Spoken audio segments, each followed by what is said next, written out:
ನಮಸ್ಕಾರ ಸ್ನೇಹಿತರೆ, ನೋಡ್ರಿ ಇಲ್ಲಿ ನಾನೇನು ತೊಗೊಂಡಿದ್ದೀನಿ ಅಂತಂದ್ರೆ ರಾಗಿ ಹಿಟ್ಟನ್ನು ತೊಗೊಂಡಿದ್ದೀನಿ. ಇದು ರಾಗಿ ಹಿಟ್ಟು ಒಂದು ಪಾತ್ರೆ ಒಳಗೆ ನೀರು ಕಾಯಕ್ಕಿಟ್ಟು ನೀರು ಕುದಿ ಬರೋ ತನಕ ಕುದಿಸ್ಕೊಂಡು ಹಿಂಗೆ ಜಿಗಿಟ್ ಹಾಕ್ಕೊಂಡಿದ್ದೀನಿ. ನಾನು ಇದನ್ನು ಹಿಂಗೆ ತಿರ್ಕೊಂಡಿನಿ. ಇದಕ್ಕೆ ನಾವು ಜಿಗಿ ಅಂತೀವಿ.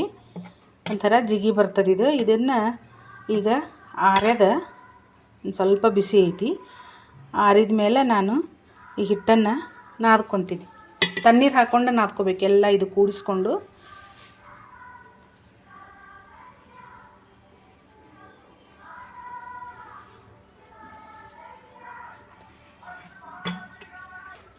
ನೋಡ್ರಿ ಇಲ್ಲಿ ನೇರವಾಗಿ ರಾಗಿ ಹಿಟ್ಟಿನಿಂದನೇ ರೊಟ್ಟಿ ಮಾಡ್ತಾಯಿದ್ದೀನಿ ನಾನೀಗ. ಇದಕ್ಕೇನು ಮಿಕ್ಸ್ ಮಾಡಿಲ್ಲ. ಗಿರಣಿ ಒಳಗೆ ಅಂದ್ರೆ ಮಿಲ್ ಒಳಗೆ ರಾಗಿನ ಹಿಟ್ಟು ಮಾಡಿಸ್ಕೊಂಡು ಬಂದಿದ್ದೀವಿ. ಅದಕ್ಕೊಂದಿಷ್ಟು ಜಿಗಿ ಹಾಕ್ಕೊಂಡು ಇದೆಲ್ಲನೂ ಹಿಂಗೆ ಕಲಿಸ್ಕೊಂಡು ತೊಗೋಬೇಕು. ಬಡ್ದ ಮಾಡ್ತೀನಿ, ಲಟ್ಟಿಸಿ ಮಾಡೋಂಗಿಲ್ಲ, ಏನಿಲ್ಲ. ನಾವು ಜೋಳದ ರೊಟ್ಟಿ ಹೆಂಗೆ ಬಡ್ದು ಮಾಡ್ತೀವಿ ಹಾಗೇನ ಬಡ್ದು ಮಾಡ್ತೀನಿ ಅಂತ. ಯಾರೆಲ್ಲ ನನ್ನ ಚಾನೆಲ್ನ ಫಸ್ಟ್ ಟೈಮ್ ನೋಡ್ತಿರ್ತೀರಿ ಸಬ್ಸ್ಕ್ರೈಬ್ ಮಾಡ್ಕೊಂಡು ನೋಡ್ರಿ. ರಾಗಿ ರೊಟ್ಟಿ ಮಾಡೋದನ್ನು ತೋರಿಸ್ತೀನಂತೆ. ಈಗ ಈ ನೀರನ್ನು ಹಾಕ್ಕೊಂಡು ಸ್ವಲ್ಪ ನೀರು ಹಾಕ್ಕೊಂಡು ಹಿಟ್ಟನ್ನು ಕಲಿಸ್ಕೋಬೇಕು. ರಾಗಿ ಮುದ್ದೆ ಏನೋ ಮಾಡ್ತಿರ್ತೀರಿ, ರಾಗಿ ಮುದ್ದೆ, ರಾಗಿ ಅಂಬ್ಲಿ, ರಾಗಿಯಿಂದ ಇನ್ನೂ ಏನೇನೋ ಐಟಮ್ಗಳನ್ನ ಮಾಡ್ತಿರ್ತೀರಿ. ನಾನು ಉತ್ತರ ಕರ್ನಾಟಕದವರು ರಾಗಿ ದೋಸೆನೂ ಮಾಡ್ತೀವಿ. ಉತ್ತರ ಕರ್ನಾಟಕದವರು ಜೋಳದ ರೊಟ್ಟಿ ಮಾಡೋಕ್ಕೆ ಫೇಮಸ್ ಅಲ್ರಿ. ಈಗ ಬಡದನ ರಾಗಿ ರೊಟ್ಟಿ ಮಾಡೋದನ್ನು ತೋರಿಸ್ತೀನಂತ ನಾನು. ನೋಡಿರಿ, ಹಿಂಗೆ ಎರಡು ಕೈಲೇ ಹಿಂಗೆ ಭಾರ ಹಾಕಿ ನಾದ್ಕೋಬೇಕು. ಹಿಂಗೆ ಅಂದರೆ ರೊಟ್ಟಿ ಭಾಳ ಚಂದ ಬರ್ತಾವೆ ನೋಡ್ರಿ.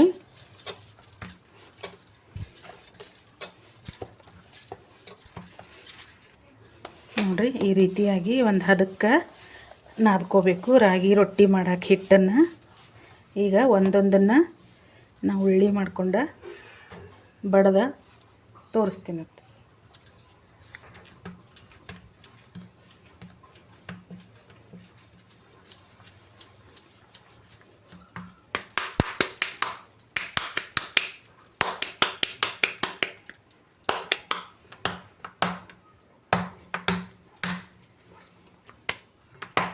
ಹೇಳ್ತೀನಿ ಮತ್ತೆ.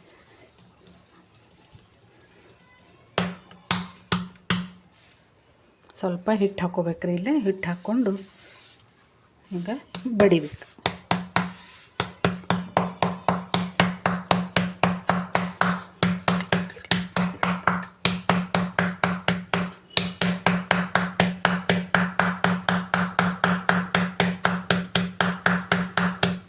ನೋಡ್ರಿ ಎಷ್ಟು ಚಂದ ಬರ್ತಾವೆ ರೊಟ್ಟಿ. ನಾವು ಹೆಂಗೆ ಜೋಳದ ರೊಟ್ಟಿ ಬಡ್ದು ಮಾಡ್ತೀವಿ ಅದೇ ರೀತಿ ರಾಗಿ ರೊಟ್ಟಿನೂ ಮಾಡ್ಬೋದು ನೋಡ್ರಿ.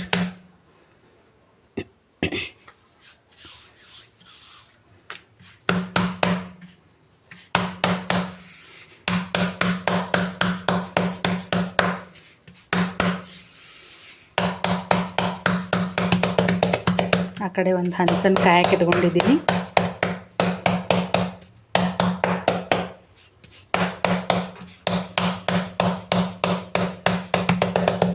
ಎಷ್ಟು ದೊಡ್ಡದು ಬೇಕು ಅಷ್ಟು ದೊಡ್ಡದು ನಾವು ಬಡ್ಕೋಬೋದು ನೋಡಿರಿ.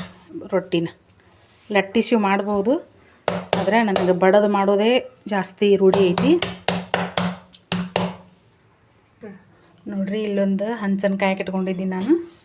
ಹಂಚಿಗೆ ಸ್ವಲ್ಪ ಕಾದೈತಿ ಇಲ್ಲ ಅಂತ ನೋಡ್ಲಕ್ಕ ಸಣ್ಣದೊಂದು ಗುಳಿಗೆ ಇಟ್ಕೊಂಡೀನಿ. ಹಿಟ್ಟಿನ ಗುಳಿಗೆ ಇದು ಕಾದೈತೆ ಅಂತ ನೋಡಕ್ಕೆ ಬರ್ತದೆ. ಇದೀಗ ಹಂಚನ್ನು ಒರೆಸ್ಕಿಸಿಂದ ರೊಟ್ಟಿ ಹಾಕ್ತೀನಿ. ರೊಟ್ಟಿಲೇ ಒರೆಸ್ಕಿಸಿಂದ ಈಗ ರೊಟ್ಟಿ ಹಾಕ್ತೀನಿ.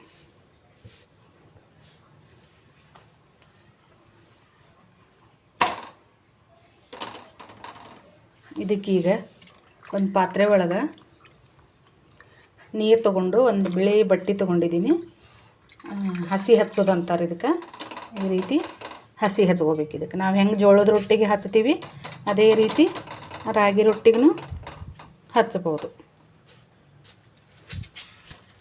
ನೋಡಿರಿ, ಈ ರೀತಿಯಾಗಿ ಎಲ್ಲಿನೂ ಸ್ವಲ್ಪನೂ ಒಣದು ಹಿಟ್ಟು ಉಳಿಲಾರ್ದಂಗೆ ಇದು ಹಸಿ ಹಚ್ಕೊಳ್ಳೋದಂತಾರೆ. ಒಂದು ಬಿಳಿ ಬಟ್ಟೆಲೆ ಈ ರೀತಿಯಾಗಿ ನಾವು ಜೋಳದ ರೊಟ್ಟಿಗೂ ಇದೇ ರೀತಿ ಹಚ್ಕೋತೀವಿ, ಸಜ್ಜಿ ರೊಟ್ಟಿಗೂ ಇದೇ ರೀತಿ ಹಚ್ಕೋತೀವಿ. ಈಗ ಗ್ಯಾಸ್ ಉರಿನ ಜೋರು ಇಟ್ಕೋಬೇಕು. ಜೋರು ಇಟ್ಕೊಂಡು ಇದು ಸ್ವಲ್ಪ ಇಲ್ಲೇ ಒಂಥರ ಬೆಂದವ್ರ ಥರ ಕಲರ್ ಚೇಂಜ್ ಆಗ್ತೈತಿ. ಇದು ಚೇಂಜ್ ಆಗಿಂದ ಸ್ವಲ್ಪ ಸುತ್ತಲೂ ನಾವು ಹೆಂಗೆ ದೋಸೆನ ಬಿಡಿಸ್ತಿರ್ತೀವಿ ಹೆಂಚಿನಿಂದ, ಅದೇ ರೀತಿ ಬಿಡಿಸ್ಕೊಂಡ ಹೊಳ್ಸಿ ಹಾಕೋಬೇಕು. ಇದನ್ನು ಇನ್ನೊಂದು ಸ್ವಲ್ಪ ಸುಡಲಿ ನೋಡಿರಿ. ಈ ರೀತಿಯಾಗಿ ಹೊಳ್ಸಿ ಹಾಕೋಬೇಕು. ಒಂದು ಕಡೆ ಸುಟ್ಟೈತೀಗ, ಇದೊಂದು ಕಡೆ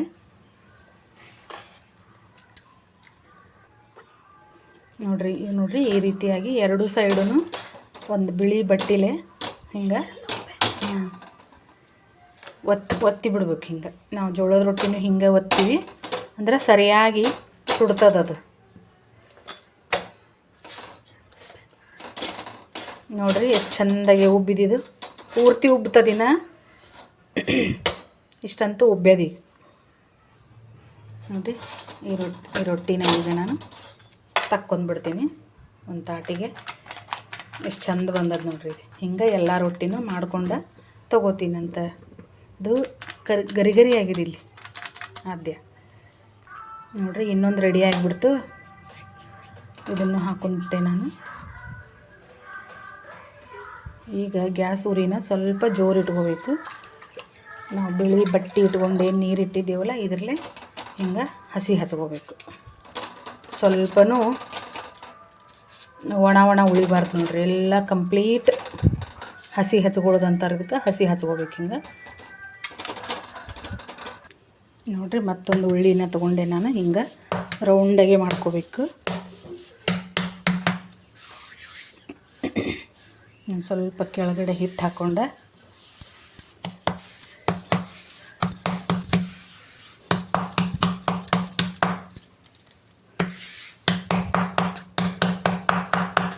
ಈ ರೀತಿಯಾಗಿ ಇಲ್ಲೇನು ಇದ್ರ ಪಾರ್ಟ್ ಇರ್ತದಲ್ರಿ ಅಂಗೈ ಒಳಗೆ, ಇದ್ರಲ್ಲೇನೆ ಬಡಿಬೇಕು ಅಂದ್ರೆ ದೊಡ್ಡದಾಗ್ತೈತೆ ಅದು. ಇವು ಒಂದು 3 ಬೆರಳು ಇಲ್ಲೇ ದಂಡಿಗೆ ಹೊರಗೆ ಬೀಳುವಂಗೆ, ಹಿಂಗೆ ಹೊರಗೆ ಆಗುವಂಗೆ ಬಡಿಬೇಕು. ಹಿಂಗೆ ನೋಡ್ರಿ. ಇದು ಜಾಸ್ತಿ ಯೂಸ್ ಆಗ್ತೈತೆ ನೋಡ್ರಿ. ಈ ಪಾರ್ಟನ್ನು ಅಂಗೈ ಒಳಗಿಂದು ಜಾಸ್ತಿ ಯೂಸ್ ಆಗ್ತೈತೆ. ರೊಟ್ಟಿ ದೊಡ್ಡದು ಮಾಡೋದು ಟ್ರಿಕ್ ಅದು. ಸ್ವಲ್ಪ ಅಂಟ್ಕೊಂಡಂಗೆ ಆಗ್ತವ. ಅದಕ್ಕೆ ಕೆಳಗೆ ಒಂದು ಸ್ವಲ್ಪ ಹಿಂಗೆ ಹಿಟ್ಟು ಹಾಕೋಬೇಕು. ಹಿಂಗೆ ಸರಿಸ್ಕೊಬೇಕು. ಹಿಂಗೆ ಬಡಿಬೇಕು.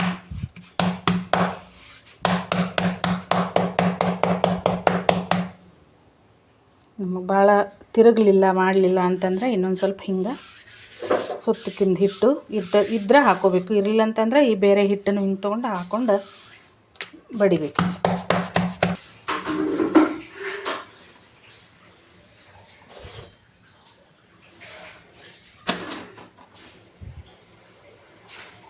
ನೋಡ್ರಿ ಎಷ್ಟು ಮಸ್ತಾಗಿ ಉಬ್ಬಿ ಬಂದು ರೊಟ್ಟಿ.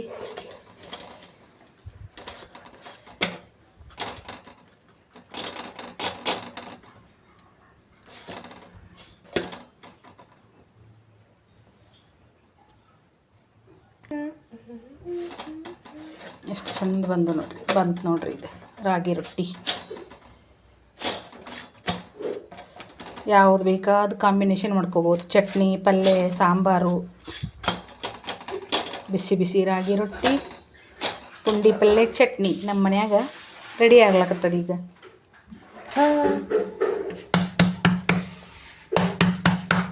ಅರ್ಧ ರೊಟ್ಟಿ ಬಡದಿಂದ ಹಿಂಗೆ ಎರಡು ಕೈಲೇ ಹಿಂಗೆ ತಿರುಗಿಸಿ ಬಡಿಬೇಕು ನೋಡ್ರಿ.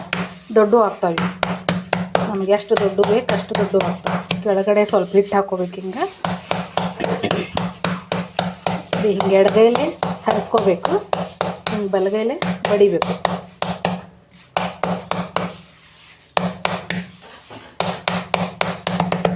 ನಮ್ಮ ಕಡೆ ಬಿಸಿಲು ಈ ಸರ್ತಿ ಬ್ಯಾಸ್ಗಿಗೆ 40 ಸನೆ ಐತೆ ನೋಡ್ರಿ. 40 ಡಿಗ್ರಿ ಸೆಲ್ಸಿಯಸ್ ತನೂ ಐತಿ. ಈಗ ಬೆಳಗ್ಗೆ 10 ಗಂಟೆನೂ ಆಗಿಲ್ಲ ಇನ್ನು. ಮೈ ಮೇಲೆ ಬೆವರು ಸುರಿತಾ ಇದೆ. ಈ ಬ್ಯಾಸ್ಗಿಗೆ ರಾಗಿ ರೊಟ್ಟಿ ತಂಪಲ್ರಿ. ನಾನು ಅವಾಗ ಮಾಡ್ತಿರ್ತೀನಿ. ಚೆನ್ನಾಗಿರ್ತೈತೆ ನೋಡ್ರಿ ರಾಗಿ ರೊಟ್ಟಿ. ಉತ್ತರ ಕರ್ನಾಟಕದ ಕಡೆ ತಿನ್ನಂಗಿಲ್ಲ ಕರೆ, ಆದರೂ ಹಿಂಗೆ ಒಂಥರ ಹದವಾಗಿ ಮಾಡಿಕೊಟ್ರೆ ಯಾರು ಬೇಡ ಅನ್ನಂಗಿಲ್ಲ ರೀ. ಈ ರೀತಿಯಾಗಿ ನೀವು ನೋಡ್ರಿ, ಒಮ್ಮೆ ಟ್ರೈ ಮಾಡಿರಿ. ರಾಗಿ ರೊಟ್ಟಿನ ಮನೆಯಲ್ಲೇ ಜೋಳದ ರೊಟ್ಟಿ ಥರ ಮಾಡೋದನ್ನು ತೋರಿಸಿದ್ದೀನಿ ನೋಡಿರಿ.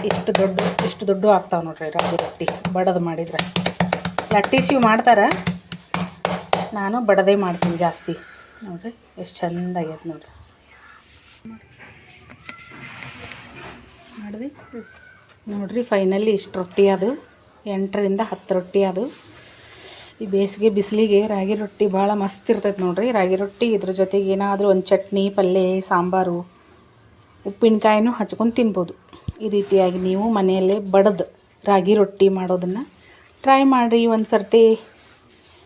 ನಾನು ಹೇಗೆ ಮಾಡಿದ್ದೀನಿ ರೊಟ್ಟಿ ಅಂತ ಕಮೆಂಟ್ ಒಳಗೆ ಹೇಳ್ರಿ. ಲೈಕ್ ಮಾಡಿರಿ, ವಿಡಿಯೋಗಳನ್ನ ಶೇರ್ ಮಾಡಿರಿ, ಸಬ್ಸ್ಕ್ರೈಬ್ ಮಾಡಿಕೊಳ್ರಿ.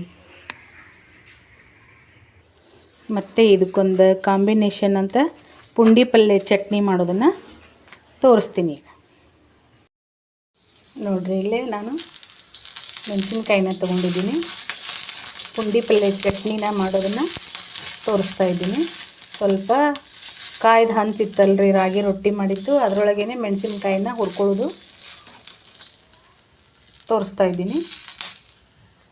ಇಲ್ಲೇ ಒಂದು ಕಟ್ಟಿನಷ್ಟು ಪುಂಡಿ ಪಲ್ಯನ ಕ್ಲೀನ್ ಮಾಡ್ಕೊಂಡು ತೊಳೆದ್ಬಿಟ್ಟು ತೊಗೊಂಡಿದ್ದೀನಿ. ಮಸ್ತ್ ಇರ್ತದೆ ನೋಡಿರಿ. ರಾಗಿ ರೊಟ್ಟಿಗೆ ಈ ಚಟ್ನಿ ಕಾಂಬಿನೇಷನ್ ಅಂತಂದ್ರೆ ಭಾರಿ ಬೆಸ್ಟ್ ಇರ್ತದೆ ರೀ. ಒಂದು ರೊಟ್ಟಿ ತಿನ್ನೋರು 4 ರೊಟ್ಟಿ ತಿಂತಾರೆ. ಪುಂಡಿ ಪಲ್ಯ ಚಟ್ನಿ. ನೀವು ಏನು ಯಾವುದೋ ಸೊಪ್ಪು ಅಂತೀರಿ ನೀವು, ಗುಂಗುರು ಸೊಪ್ಪೇನೋ ಏನೋ ಅಂತೀರಿ ಆ ಕಡೆ. ನಮ್ಮ ಉತ್ತರ ಕರ್ನಾಟಕದ ಕಡೆ ಇದಕ್ಕೆ ಪುಂಡಿ ಪಲ್ಯ ಅಂತೀವಿ. ಸ್ವಲ್ಪ ಹುಳಿ ಆಗಿರ್ತದೆ ಇದು. ಇದಕ್ಕೆ ಹುಳಿ ಕಡಿಮೆ ಆಗಬೇಕಂತಂದ್ರೆ ಖಾರ, ಬೆಳ್ಳುಳ್ಳಿ, ಸ್ವಲ್ಪ ಶೇಂಗಾ ಅಂದರೆ ಹುರ್ಗಡ್ಲೆ, ನೆಲಗಡಲೆ ಏನೋ ಅಂತಾರೆ ನೋಡಿರಿ. ಸ್ವಲ್ಪ ಒಂದು 4 ಎಸಳು ಬೆಳ್ಳುಳ್ಳಿನೂ ಹಾಕ್ಕೊಂಡ್ಬಿಟ್ಟೆ. ಇದಕ್ಕೆ ಸ್ವಲ್ಪ ಕೊತ್ತಂಬರಿನೂ ಹಾಕ್ಕೋತೀನಿ ನೋಡಿರಿ. ಸ್ವಲ್ಪ ಕೊತ್ತಂಬರಿನೂ ಹಾಕ್ಕೊಂಡ್ಬಿಟ್ಟೆ. ಈಗ ಇದಕ್ಕೆ ಈ ಪುಂಡಿ ಪಲ್ಯನ ಹಾಕ್ಕೊಂಡ್ಬಿಟ್ಟೆ ಹುರಿದು ತೊಗೋತೀನಿ. ಇದನ್ನು ಸ್ವಲ್ಪ ಹುರಿದ್ಬಿಟ್ಟು ತೊಗೋಬೇಕು. ಇದನ್ನು ಎಣ್ಣೆ ಹಾಕಿ ಹುರ್ಕೋತೀನಿ.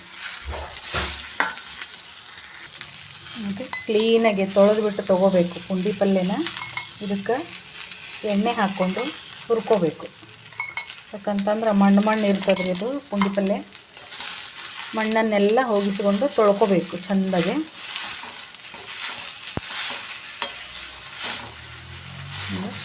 ಇದು ಕರಿಗಿ ಸ್ವಲ್ಪ ಆಗ್ತೈತಿ.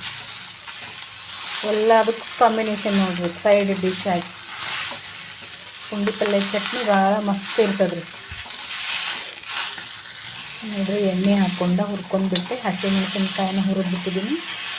ಈಗ ಇದನ್ನು ಆರಿಂದ ಮಿಕ್ಸಿ ಜಾರಿಗೆ ಹಾಕ್ಕೊಂಡು ರುಬ್ಬಿ ಪುಂಡಿ ಪಲ್ಯ ಚಟ್ನಿನ ಮಾಡ್ಕೊತೀನಿ. ಇದಕ್ಕೆ ಮತ್ತೇನೇನು ಹಾಕ್ತೀನಿ ಅಂತ ತೋರಿಸ್ತೀನಿ ಅಂತ. ಬಿಸಿಲಿನ ಜಳಕ್ಕೆ ರಾಗಿ ರೊಟ್ಟಿ ಮತ್ತು ಪುಂಡಿ ಪಲ್ಯ ಚಟ್ನಿ ಮಸ್ತ್ ಕಾಂಬಿನೇಷನ್ ನೋಡಿರಿ. ನೀವು ಒಂದು ಸರ್ತಿ ಮನೆಯೊಳಗೆ ಟ್ರೈ ಮಾಡಿರಿ. ನನ್ನ ವಿಡಿಯೋಗಳನ್ನ ಲೈಕ್ ಮಾಡಿರಿ, ಶೇರ್ ಮಾಡಿರಿ, ಕಮೆಂಟ್ ಮಾಡಿರಿ. ನೋಡಿರಿ, ಹುರಿದ ಮೇಲೆ ಎಷ್ಟು ಕಡಿಮೆ ಆಯ್ತು. ಇದು ಕರಿಗಿ ಕಲರು ಚೇಂಜ್ ಆಗಿಬಿಡ್ತು. ಒಂದು ಕಟ್ಟು ದೊಡ್ಡದು ಒಂದು ಕಟ್ಟಿತ್ತು ಪುಂಡಿ ಪಲ್ಯ. ಇಷ್ಟ ಆಯ್ತು ನೋಡಿರಿ. ಕರಿಗಿ ಹುರಿದ್ರೆ ಎಣ್ಣೆ ಹಾಕಿ ಹುರಿದ್ಬಿಟ್ರೆ ಕರಿಗಿ ಇಷ್ಟ ಆಗ್ತದೆ ರೀ. ಅದು ಹುಳಿ ಇರ್ತದೆ. ಹುಳಿ ಕಡಿಮೆ ಮಾಡ್ಕೊಳಕ್ಕೆ ಏನು ಹಾಕ್ತೀನಿ ಅಂತ ಹೇಳ್ತೀನಿ ನಿಮಗೆ. ನೋಡಿರಿ, ಇಲ್ಲೇ ನಾನು ಮಿಕ್ಸಿ ಜಾರನ್ನು ತೊಗೊಂಡಿದ್ದೀನಿ. ಇದಕ್ಕೆ ಏನೇನು ಹಾಕ್ಕೋತೀನಿ ಅಂತಂದ್ರೆ ಹಸಿಮೆಣಸಿನ್ಕಾಯಿ ಹಾಕಿ, ಉಪ್ಪು, ಜೀರಿಗೆ ಹಾಕಿ ಮೊದಲು ರುಬ್ಬಿ ಬಿಡ್ತೀನಿ. ಇದು ಸ್ವಲ್ಪ ಹಸಿಮೆಣಸಿನ್ಕಾಯಿ ಪೇಸ್ಟ್ ಮಾಡಿಕೊಂಡು ತೊಗೋತೀನಿ. 4-5 ಮೆಣಸಿನ್ಕಾಯಿ ಆದರೆ ಸಾಕು ನಮಗೆ. ಇದಕ್ಕೆ ಜೀರಿಗೆ ಹಾಕ್ತೀನಿ, ಸ್ವಲ್ಪ ಅರಿಶಿನ ಹಾಕ್ತೀನಿ, ಅರಿಶಿನ ಹುಡಿ, ಸ್ವಲ್ಪ ಉಪ್ಪು ಹಾಕ್ತೀನಿ. ಈ ಪುಂಡಿ ಪಲ್ಯ ಚಟ್ನಿಗೆ ಹುಳಿ ಕಡಿಮೆ ಆಗಬೇಕಂತಂದ್ರೆ ಇವು 3 ಪದಾರ್ಥ ಅವಶ್ಯಕ: ಶೇಂಗಾ, ಎಳ್ಳು, ಬೆಲ್ಲ. ಉಪ್ಪು, ಜೀರಿಗೆ, ಖಾರ ಹಾಕಿದ ಮೇಲೆ ಅದು ತಂತಾನೆ ಹುಳಿ ಕಡಿಮೆ ಆಗ್ತದೆ. ಇದನ್ನು ರುಬ್ಬಿ ತೊಗೋತೀನಿ ನಾನು ಈಗ. ನೋಡಿರಿ, ಇಲ್ಲೇ ಹಸಿಮೆಣಸಿನ್ಕಾಯಿ ರುಬ್ಕೊಂಡಿದ್ನೆಲ್ಲ ನಾನು ಒಂದು ಸ್ವಲ್ಪ ತಕ್ಕೊಂಡ್ಬಿಟ್ಟೆ. ಇದಕ್ಕೆ ಮತ್ತು ಯಾವುದಾದ್ರೂ ಅಡುಗೆಗೆ ಬರ್ತದಂತ ಭಾಳ ಇದ್ದು ಹುರಿದಿದ್ನಿ, ಮತ್ತೇನಾದರೂ ಚಟ್ನಿ ಮಾಡೋಕ್ಕೆ ಬರ್ತದಂಥೇಳಿ ಇಷ್ಟನ್ನು ತಕ್ಕೊಂಡ್ಬಿಟ್ಟು ನಾನು.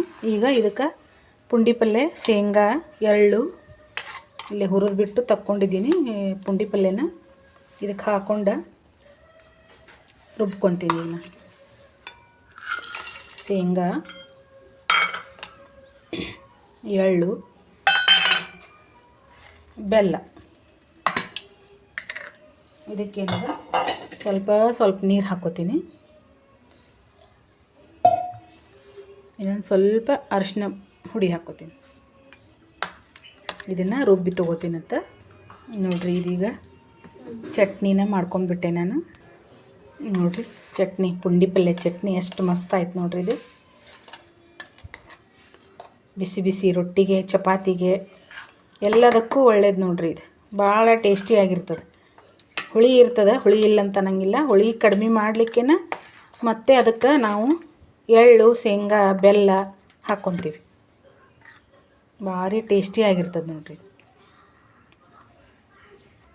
ನೋಡಿರಿ, ಇಲ್ಲೇ ಪುಂಡಿ ಪಲ್ಯ ಚಟ್ನಿ, ರಾಗಿ ರೊಟ್ಟಿ ಅಷ್ಟೊಂದು ಚೆನ್ನಾಗಿರ್ತದೆ ನೋಡಿರಿ. ಇದು ಕಾಂಬಿನೇಷನ್ನ ರಾಗಿ ರೊಟ್ಟಿಗೆ ಬೇಕಾದ ಚಟ್ನಿನೂ ಚಂದ ಇರ್ತದೆ ರೀ.